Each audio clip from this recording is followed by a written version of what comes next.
오늘 우리가 함께 볼 살아있는 하나님의 말씀은 예레미야 26장 1절에서부터 3절까지의 말씀입니다.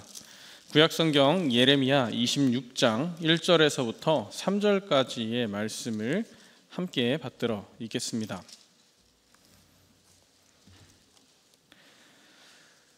함께 읽겠습니다. 유다의 왕 요시야의 아들 여호야김이 다스리기 시작한 때에 여호와께로부터 이 말씀이 임하여 이르시되 여호와께서 이와 같이 말씀하시니라. 너는 여호와의 성전 뜰에 서서 유다 모든 성읍에서 여호와의 성전에 와서 예배하는 자에게 내가 내게 명령하여 이르게 한 한마디도 감하지 말라. 그들이 듣고 혹시 각각 그 악한 길에서 돌아오리라. 그리하면 내가 그들의 악행으로 말미암아 그들에게 재앙을 내리려 하던 뜻을 돌이키리라. 아멘. 요즘 비트코인 아십니까? 동전 아니고요. 하나에 1억 넘는 동전 있습니다. 비트코인이라고 눈에 보이진 않는데 그런 게 있답니다. 전에 어떤 권사님이 모교 전도대 나갔는데 그 권사님이 저한테 이런 이야기를 하신 적이 있습니다. 지금 분이 여기 안 계시니까 좀 더 자유롭게 이야기하겠습니다. 목사님, 비트코인 지금이라도 꼭 사세요. 앞으로 오르기만 하지 떨어지지 않을 테니까 꼭 사셔야 됩니다. 라고 하면서 전도대 전도하러 나갔다가 짐 정리하는 그때 이제 그런 이야기를 하셨습니다. 그게 벌써 2년 전 이야기입니다. 그때 샀더라면 진짜 더 이상 말을 하지 않겠습니다. 또 신방을 갔었는데 한 집사님이 주식을 자기는 잘 했었다라고 그런 이야기를 하셨습니다. 아까는 이 단어가 정말 생각이 안 나서 인터넷을 뒤지고 뒤져가지고 찾았는데 선물이라고 하는 게 있답니다. 주고받는 그 선물 말고요, 주식 비슷한 선물 그런 게 있대요.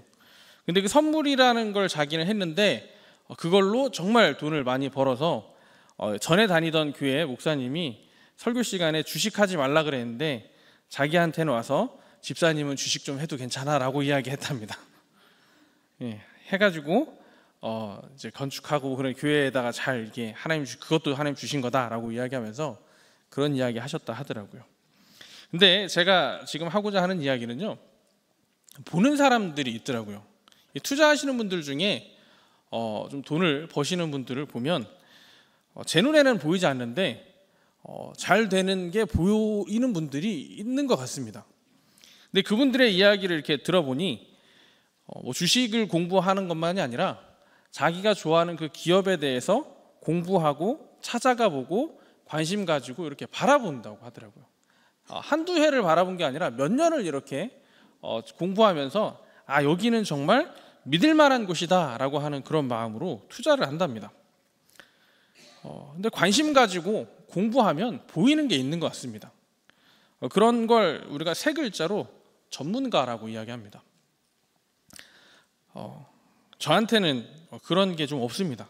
가끔가다 어떤 분들이 이거 꼭 사시라고 하는 거 보면 지금 보면 빨간 기둥이 번쩍번쩍 하는 것들이 있는데 저한테는 그런 전문가의 눈은 없고요. 그래도 목사여서 말씀을 볼 때 그 말씀 안에서 어떻게 하나님의 뜻이 전해지고 있는지, 하나님이 말씀을 통해서 무슨 이야기를 하고 계신지를 그래도 볼 수는 있습니다. 그래서 제가 빨간불 번쩍거리는 종목은 못 가르쳐 드려도 오늘 성령의 불기둥이 있는 말씀으로 여러분들을 초대하니 저와 함께 그 말씀 안에 좀 거하셨으면 좋겠습니다. 오늘 말씀은 예레미야가 유다 예루살렘에서 그 백성들이 하나님의 뜻을 따라 돌아오길 바라면서 전한 하나님의 예언의 말씀의 시작 부분입니다. 여호야김이 이스라엘을 다스리기 시작하던 그때에 예레미야가 하나님의 말씀을 선포하고 있습니다. 그런데 하나님의 말씀을 선포하던 때의 이 상황을 조금 더 살펴보기를 원합니다. 예레미야가 지금 하나님의 말씀을 선포하는 이때가 어떤 상황이었느냐, 좀 거슬러 올라가 보겠습니다. 요시야 13년 때부터 예레미야가 하나님의 말씀을 선포하였다고 합니다. 그런데 요시야 전 왕이 아몬입니다. 2년 동안 하나님 앞에 악한 왕으로 기억되었던 왕입니다. 그런데 그 전에 더 악한 왕이 있었는데 심지어 열왕기 말씀에서는 이 왕 때문에 예루살렘을 하나님께서 멸하시기로 마음먹었다고 한 왕이 있습니다. 므낫세라고 하는 왕입니다. 무려 55년을 다스렸습니다. 역대기에 보면 므낫세가 나중에 포로로 끌려갔다가 돌아와서 마음을 돌이켰다라고 하는 부분이 있기도 하지만 므낫세 55년은 정말 암흑기 같은 시간이었을 것으로 생각을 합니다.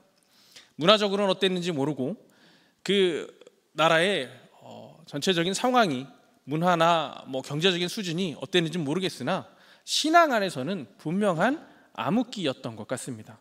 이런저런 이방 우상들을 예루살렘으로 끌어들였던 왕입니다. 그런데 그 왕 때 어떤 일도 있었냐면 자신의 자녀들을 불 사이로 지나가게 하고 불로 태워 드리는 인신제사를 드리기도 했던 그 시대였습니다. 그런데 요시야 13년 때에 예레미야가 말씀을 선포합니다. 55년의 악한 왕의 치정, 2년의 또 악한 왕의 치정. 그리고 나서 요시야가 왕이 되었는데요. 요시야의 역대기 말씀에 보면 요시야가 8년째 되던 해에 여호와를 찾기 시작했다고 합니다. 열왕기하 말씀에서는 요시야 10년째에 하나님의 성전에 관심을 가지고 성전을 고치려 하고요. 율법의 말씀을 그때 발견합니다. 그리고 요시야 12년째에 대대적인 종교개혁을 일으켜냅니다. 그리고 요시야 13년째 드디어 예레미야가 하나님의 말씀을 전하기 시작합니다. 그러니까 어마어마하게 긴 시간 동안, 반세기가 넘는 시간 동안 유다 예루살렘이 하나님의 말씀 가운데 있지 못하고 하나님의 그 성전을 모독하는 그 상황에 모든 백성이 처해 있던 그 시간을 지나서 요시야가 종교개혁을 일으키고 얼마 지나지 않아서 예레미야가 하나님의 말씀을 선포하는 것입니다. 우리가 함께 본 26장의 말씀은 예레미야가 하나님의 성전에서 성전을 향하여 선포한 말씀입니다. 그런데 이와 같은 말씀이 예레미야 7장에도 나옵니다. 좀 더 앞서 몇 장을 건너서 예레미야 7장이 예레미야가 처음으로 성전에서 성전을 향하여서 하나님의 말씀을 선포하던 때인데요. 그 7장 뒤편 좀 뒷부분에 보면 흰놈의 죽음의 골짜기라고 하는 단어가 나옵니다. 그 흰놈의 죽음의 골짜기가 바로 그 아들을 자신의 자녀를 불 속으로 던져버렸던, 불 사이로 지나가게 하며 하나님 앞에 그 범죄하던 때입니다. 32절에 보면 이렇게 이야기합니다. 그러므로 여호와께서 말씀하시니라, 날이 이르면 그곳을 도벳이라 하거나 흰놈의 아들의 골짜기라 말하지 아니하고 죽음의 골짜기라 말하리니 이는 도벳에서 자리가 없을 만큼 매장했기 때문이라. 이 백성의 시체가 공중의 새와 땅의 짐승의 밥이 될 것이나 그것을 쫓을 자가 없을 것이라 라고 이야기하면서 그곳이 얼마나 죄악된 곳이었는지를 예레미야가 선포합니다. 그런데 예레미야가 성전에서 왜 이 이야기를 선포했을까요? 당시에 예루살렘에 있던 사람들은 성전에서 와서 예배하면 모든 게 해결되는 것처럼 생각했던 것 같습니다. 예루살렘에서 멀지 않은 곳에서 우상신에게 자신의 아들을 인신제사하면서 불 사이로 지나가게 하면서 하나님 앞에 떠나 있던 그 사람들이 예루살렘 성전 돌아와서 하나님 앞에 예배하기만 하면 성전 밖에서 지었던 모든 죄가 해결되는 것 마냥 그렇게 하나님을 섬기고 있었습니다. 그렇게 하나님을 섬길 때 예레미야가 성전에서 선포합니다. 너희가 참으로 나를 모욕하고 있구나. 예배한다고 이 자리 가운데 있으나 너희들이 예배하는 그 밖에서 했던 그 행위들을 그것으로 나를 모욕하고 있구나. 하나님께서 예레미야를 통하여서 선포한 말씀은 참으로 무서운 말이었습니다. 7장에서 하셨던 이야기 중에는 예레미야에게 이 백성을 위하여 기도하지 말라고 이야기하시기도 합니다. 왜일까요? 내 마음을 절대 바꾸지 않겠다는 이야기입니다. 내가 이들을 벌할 것인데 내 마음 바꾸지 않겠다. 그런데 오늘의 말씀 3절에서는 이렇게 이야기하십니다. 그들이 듣고 혹시 각각 그 악한 길에서 돌아오리라. 그리하면 내가 그들의 악행으로 말미암아 그들에게 재앙 내리려 하던 뜻을 돌이키리라 라고 이야기하고 있습니다. 얼마의 시간이 지나서 여호야김 때에 하나님께서 예레미야를 통하여 다시 말씀을 선포하시는데 그때는 하나님의 본심을 분명히 드러내십니다. 돌아서면 돌이키리라. 그런데 그렇다고 해서 7장의 말씀이 사라진 건 아닙니다. 하나님께서는 분명히 이야기하셨습니다. 멸망시키리라. 내 앞에 계속 죄를 범하고 있는 그들, 성전 안에서 성전 바깥에 수많은 죄를 쌓고 있으면서 하나님 앞에 부끄러운 모습으로 와서 여전히 회개하지 않고 그 행위 자체로 해결되는 것 마냥 제사하고 있는 예루살렘의 그 유대인들을 향해서 하나님은 결코 그 마음을 돌이킬 생각이 없습니다. 하지만 돌이키는 방법이 하나 있습니다. 무엇이냐? 예레미야가 하나님의 말씀을 선포할 때 듣고 돌이키는 사람, 돌아서는 그들을 향하여서는 하나님께서 돌이킨다라고 이야기하고 계십니다. 그런데 예레미야가 그렇게 하나님의 말씀을 선포하였는데 예루살렘이 어떻게 변하였을까요? 그 땅에 있는 사람들이 어떻게 하나님께로 돌아왔을까요? 정확히 어떻게 되었는지 우리는 잘 알고 있지만 좀 더 자세히 살펴보기 위해서 36장의 말씀을 한번 보고자 합니다. 예레미야 36장 20절에서 26절까지의 말씀입니다.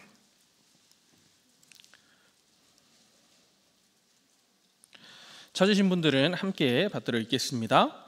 그들이 두루마리를 서기관 엘리사마의 방에 두고 뜰에 들어가 왕께 나아가서 이 모든 말을 왕의 귀에 아뢰니 왕이 여후디를 보내어 두루마리를 가져오게 하며 여후디가 서기관 엘리사마의 방에서 가져다가 왕과 왕의 곁에 선 모든 고관들의 귀에 낭독하니 그때는 9째 달이라. 왕이 겨울 궁전에 앉았고 그 앞에는 불 피운 화로가 있더라. 여후디가 서너 쪽을 낭독하면 왕이 면도칼로 그것을 연하여 베어 화로불에 던져서 두루마리를 모두 태웠더라. 왕과 그의 신하들이 이 모든 말을 듣고도 두려워하거나 자기들의 옷을 찢지 아니하였고 엘라단과 들라야와 그마랴가 왕께 두루마리를 불사르지 말도록 아뢰어도 왕이 듣지 아니하였으며 왕이 왕의 아들 여라무엘과 아스리엘의 아들 스라야와 압디엘의 아들 셀레미야에게 명령하여 서기관 바룩과 선지자 예레미야를 잡으라 하였으나 여호와께서 그들을 숨기셨더라. 이게 언제냐면 36장 1절에 유다의 요시야 왕의 아들 여호야김 제4년이라고 말하고 있습니다. 자, 26장이 여호야김 첫 번째 해이고요. 36장이 여호야김 4년째입니다. 여호야김 4년째에 하나님의 말씀을 예레미야가 왕에게 직접 전하지 못하고 바룩에게 그 말씀을 그대로 옮겨 적게 하여서 그 말씀을 왕에게 전했는데 왕의 행동이 면도칼로 그 말씀을 한 장씩 찢어 불태워버리고 선지자 예레미야와 바룩을 잡아오라는 이야기입니다. 그런데 그때 더 놀라운 것은 왕과 신하들이 그 두려운 말씀을 듣고도 왕 옷을 찢거나 두려워 떨지 않는 모습입니다. 그냥 별 대수롭지 않게 듣고 있는 거죠. 오늘의 날로 옮겨 놓으면 나라를 다스리는 사람이 하나님의 말씀을 전하는 한 목사님의 이야기나 하나님의 말씀을 전하는 사람들의 이야기를 그냥 별 대수롭지 않게 듣는 상황이라고 하겠습니다. 한번 지금의 대통령이 아니라 그냥 우리 세상 대통령을 한번 생각해 보겠습니다. 세상 대통령에게 한 목사님이 가서 하나님의 말씀이니 대통령께서 나라를 잘 다스리길 원합니다. 자, 이렇게 이야기했는데 대통령이 아이고 목사님, 제가 그동안 잘못했군요. 목사님 이야기하신 대로 하나님 뜻대로 이 나라 다스리기 위해서 이 나라를 통치하기 위해서 정말 애쓰겠습니다. 자, 이렇게 이야기하시는 게 더 그려지십니까? 아니면 네 목사님 알겠습니다. 잘 들었습니다. 기도 많이 해주세요. 돌려보내고 자 다음 절에 무슨 법정 스님 들어오세요. 이런 상황이 더 그려지십니까? 하나님의 나라라고 하는 여호야김이 다스리고 있는 그 예루살렘에서 어떤 상황이 지금 벌어지고 있는지를 우리는 어렵지 않게 생각해 볼 수 있습니다. 그런데 그때에도 태우지 말라 왕에게 간청하던 3명이 있습니다. 엘라단과 들라야와 그마랴라고 하는 사람입니다. 그런데 저는 이 여호야김 4년이라고 하는 이 때를 볼 때에 여호야김 3년의 때가 생각이 났습니다. 다니엘 1장의 말씀입니다. 유다 왕 여호야김이 다스린 지 3년이 되는 해에 바벨론 왕 느부갓네살이 예루살렘에 이르러 성을 에워쌌더니 주께서 유다 왕 여호야김과 하나님의 전 그릇 얼마를 그의 손에 넘기심에 그가 그것을 가지고 신할 땅 자기 신들의 신전에 가져다가 그 신들의 보물 창고에 두었더라. 왕이 환관장 아스브나스에게 말하여 이스라엘 자손 중에서 왕족과 귀족 몇 사람 곧 흠이 없고 용모가 아름다우며 모든 지혜를 통찰하며 지식에 통달하며 학문에 익숙하여 왕궁에 설 만한 소년을 데려오게 하였고 그들에게 갈대아 사람의 학문과 언어를 가르치게 하였고, 이때 바로 우리가 잘 알고 있는 다니엘과 하나냐와 미사엘과 아사랴가 있었습니다. 여호야김 3년 때 바벨론이 쳐들어와서요, 예루살렘을 함락하고 많은 것들을 빼앗아가고 귀족들과 왕족들을 포로로 끌고 갔습니다. 1년이 지났습니다. 겨우 1년이 지났는데 여호야김이 하나님의 말씀을 듣는 태도가 이 모양입니다. 하나님께서 분명 한번 치셨습니다. 그 1년 전에 그 치욕을 겪고 났는데도 하나님의 말씀을 듣고 보이는 태도가 이 모양입니다.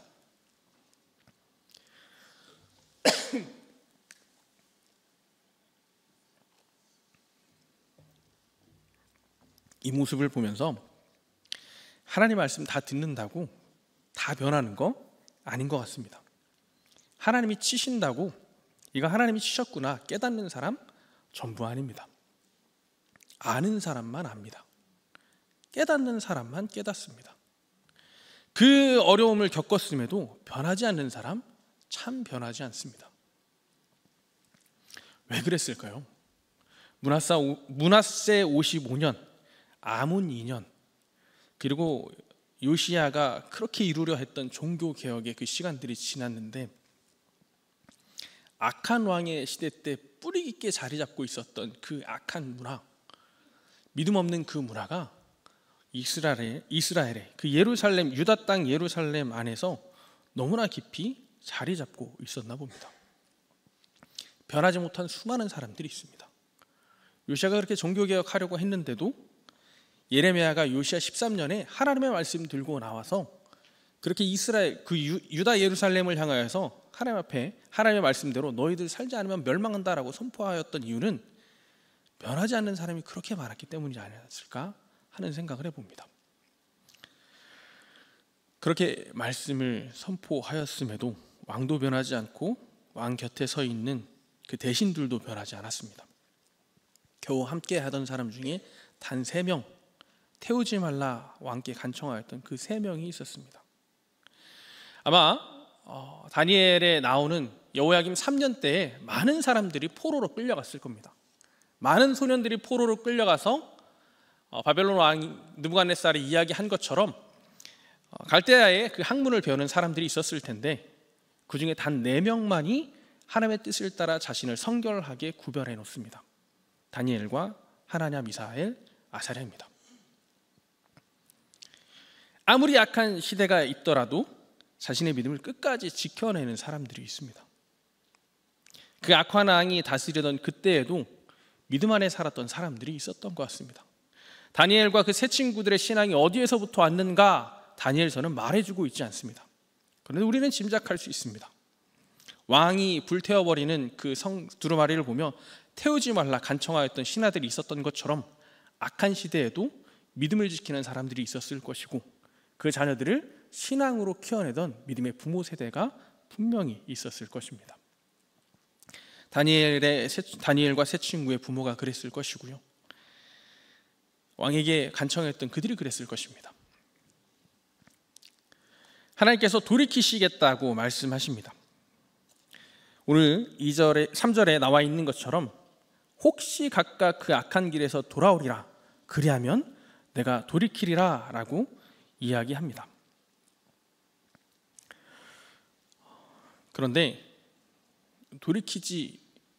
돌이키신다고 하실 때 하나님이 돌이키셔도 다 알지 못합니다. 하나님의 그 말씀을 예레미야가 선포할 때에는 예레미야는 알고 있었을 겁니다. 하나님께서 당장 멸망시키시는 것은 아닐 것이다. 하나님께서 기다리고 계신다. 하나님께서 이 백성을 사랑하시기 때문에 기다리시고 참으시고 또 시간을 주시는구나 라고 예레미야는 알고 있었을 겁니다. 그런데 많은 사람들은 아마 몰랐을 겁니다. 그리고 하나님께서 몇 번을 통해서 예루살렘에 바벨론 군대가 쳐들어와서 포로를 몇 차례 끌고 갔을 때에도 많은 사람들이 여전히 깨닫지 못하고 죄악된 길에 서 있었을 것입니다. 그런데 그 순간마다 아는 사람이 있었을 겁니다. 아, 하나님 우리를 치시는구나. 우리가 하나님의 뜻 가운데 바로 서야겠구나. 그 중에 몇 사람이 아마 다니엘과 세 친구들이었을 것이고요. 그 중에 몇 사람이 아마 예레미야를 지켜내기 위해서 힘쓰고 수고하던 사람들이었을 거고요. 그 중에 몇 사람이 바룩처럼 예레미야 곁에서 하나님의 말씀을 함께 전하기 위해서 수고했던 사람들일 겁니다. 많은 숫자는 아닙니다. 하나님의 뜻을 아는 사람은 결코 어느 시대이든지 많은 숫자가 아닌 걸 보게 됩니다. 소돔과 고모라가 멸망할 때 소돔과 고모라를 멸망시키기 전에 하나님께서 참으시고 또 기회를 주시는 걸 아는 사람이 몇 명이었을까요? 아브라함 한 사람입니다. 하나님께서 소돔과 고모라를 멸망시키실 때 그래도 하나님께서 그 마음 가운데에 긍휼한 마음으로 보시는구나 라고 하는 걸 아는 사람이 또 그 순간 몇 명이었을까요? 아브라함의 조카 롯과 그 식구들이었을 겁니다. 모든 도시가 멸망할 때 하나님께서 빨리 나오라. 내가 너희를 살려줄 테니 빨리 나오라. 그 멸망하는 성읍을 바라보면서 하나님의 손길에 이끌려서 돌아서서 그곳을 바라보았던 그 몇 사람 안 되는 사람들만 하나님께서 그래도 하나님 믿는 우리에게 긍휼을 베푸셨구나라고 알고 있었을 겁니다.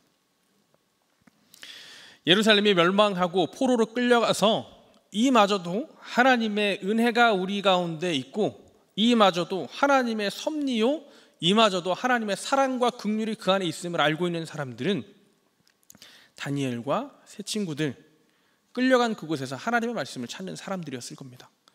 몇 사람 안 되었을 것입니다. 하나님의 뜻을 잘 아는 사람만이 하나님의 섭리를 봅니다. 믿음 있는 사람만이 나의 일상 속에서 하나님께서 나를 어떻게 이끌어 가시는지, 나의 일상 안에서 하나님께서 나에게 어떻게 긍휼을 베풀어 가시는지, 나의 일상 속에서 하나님께서 어떻게 나에게 은혜를 주시고 어떻게 하나님의 뜻 가운데 내가 살아야 하는지를 믿음 있는 몇 사람만이 보고 있습니다. 오늘 이 자리 가운데 함께 하시는 분들은 나의 일상을 어떤 눈으로 바라보고 계십니까? 내 일상 속에서 하나님의 긍휼을 경험하고 계십니까? 내가 겪는 하루하루의 그 삶 속에서 하나님의 섭리가 어떤 것인지를 발견하고 계십니까? 함께 하시는 모든 분들이 꼭 그런 삶을 살 수 있기를 원합니다. 지나온 삶을 한번 돌아보시죠.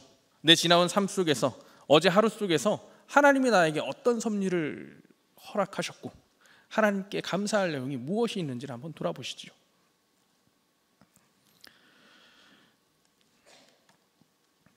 여러분 명성교회 사역하면서 하나님의 섭리가 거기 있었구나 라고 하는 걸 지나고 나서야 보았던 때가 몇 번 있었습니다. 교회 사역이 안 될 것 같은데 다시 일어서는 사역들을 볼 때도 그랬고요. 제일 컸던 것 중에 하나는 사실 비전센터 건축할 때에 정말 하나님의 섭리가 그곳에 있구나 라고 하는 걸 참 많이 느꼈었습니다. 우리 다들 기억하시나요? 서천초등학교에서 예배하지 못하고 쫓겨나던 때 혹시 기억하시는 분들 계십니까? 저는 그때 너무나 생생하게 기억납니다. 이곳저곳 돌아다니면서 저희 예배 드리려고 하는데 여기 좀 장소 빌려줄 수 있나요? 여기 체육관 의자 깔고 예배할 수 있을까요? 미랄 유치원 우리 지금은 이제 다른 교회 공간이 되었는데 그 공간 주일에만 잠깐 쓸 수 없을까요? 여기저기 전화하고 빌리려고 돌아다니고 발품 팔았던 때가 여전히 기억납니다. 되지 않을 것 같았던 그 공사가 이루어지는 모습을 보고요. 코로나가 또 찾아왔었습니다. 사실 코로나 찾아오기 전에 저희 혹시 이 옆에 비전 하우스 기억하시나요?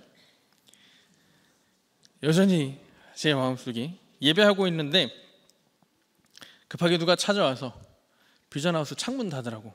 더운 날씨인데 창문 닫으라고. 왜냐 했더니 아파트에서 민원 들어왔으니 창문 닫으라는 이야기 들었던 기억이 납니다. 예배하고 있는데 현수막을 붙였습니다. 제가 옆에서. 그 붙이면서 참 안타까운 마음으로 아마 많은 분들이 안타까워하셨을 겁니다. 조용히 드리는 예배, 잠잠히 드리는 예배. 기억나시나요? 그런 상황을 겪으면서 건축을 해 가던 그때가 여전히 생생히 기억납니다. 그리고 건축이 진행되던 때 코로나가 찾아와서 참 많이 걱정했습니다. 코로나 때문에 교역자를 줄이는 교회가 있고 재정이 어려워지는 교회를 수도 없이 많이 들었습니다. 그런데 코로나가 다 지나고 비전센터에서 예배를 시작하고 얼마 지나지 않아서 정말 하나님의 섭리가 우리와 함께 하셨구나라고 하는 걸 참 많이 느꼈습니다. 한번 생각해 보시죠. 주일에 예배하러 매번 오는데 마당은 흙더미가 쌓여 있고 주차는 못하고 땅은 질퍽질퍽할 때도 참 많이 있고 그런 상황 속에 예배하러 맨날 온다고 한번 생각해 보시죠. 근데 코로나 때요 안 왔습니다. 여기 계신 분들 중에 교회 공사하는 것 몇 년 보신 분들 몇 안 되십니다. 코로나 때 못 봤거든요. 코로나가 예배하지 못해서 참 안타까웠는데 한편으로는 불편을 겪으면서 예배할 수 있는 그런 상황들을 피해갔다는 생각도 들었습니다. 코로나 때 재정이 많이 어려웠습니다. 그런데요 코로나 때 우리 교회는 빚 다 갚았습니다. 그 시간이 지나면서 이게 하나님의 섭리가 아니겠는가 하는 생각을 해봅니다. 그런데요 보는 사람만 봅니다. 보이는 사람만 보입니다. 시간이 지나서 그게 하나님의 섭리구나 라고 하는 걸 느끼는 사람만 느끼는 걸 봅니다. 오늘 나의 삶 속에서 그 일상 속에서 하나님의 섭리를 보실 수 있는 분들이 모두 되었으면 좋겠습니다. 제가 말씀의 서두에 관심을 가지고 공부하면 그 분야에서 남들이 보지 못하는 것들을 보기도 한다는 말씀을 함께 나누었습니다. 내 일상의 삶에서도 이런 일들이 일어납니다. 내 일상의 삶 안에서 하나님이 도대체 어떻게 섭리하시는지, 하나님이 어떻게 나를 이끌어 가시는지를 보려고 말씀 가운데 거하고 기도하며 그 하루하루를 하나하나 찬찬히 돌아본 사람들은 그 하나님의 일상, 내게 주시는 일상 속에서 하나님의 섭리를 봅니다. 세상 사람들은 그게 우연이라고 이야기하고 세상 사람들은 그게 어쩌다 소가 뒷걸음질하다 쥐밟은 격이다 쥐잡는 격이다 라고 이야기할 수도 있겠으나 우리는 그 자리에서 이렇게 이야기합니다. 하나님께서 역사하셨다.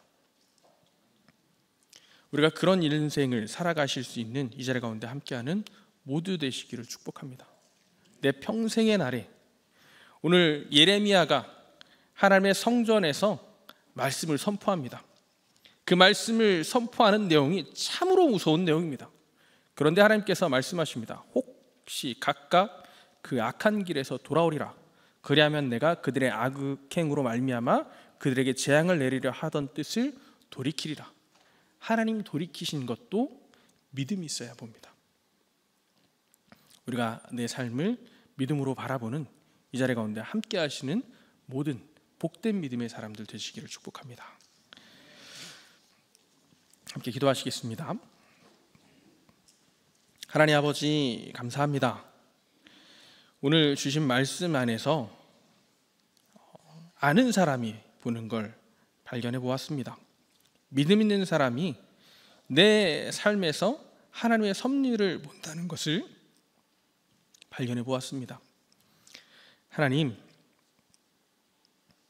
오늘 내 삶을 아버지 하나님의 이끄심 가운데 볼 수 있는 믿음의 사람 되게 하여 주시옵소서.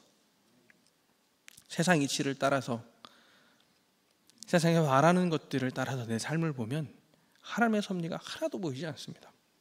믿음으로 보려고 노력하고 믿음으로 말씀을 보며 하나님의 뜻을 발견할 때에 그 하나님의 섭리가 내 삶에 하나하나 보이기 시작합니다.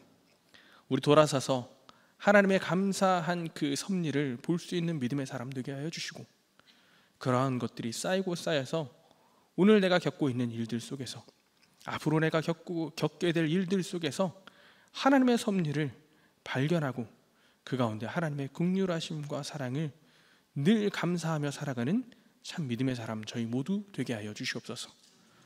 예수님의 이름으로 기도합니다. 아멘.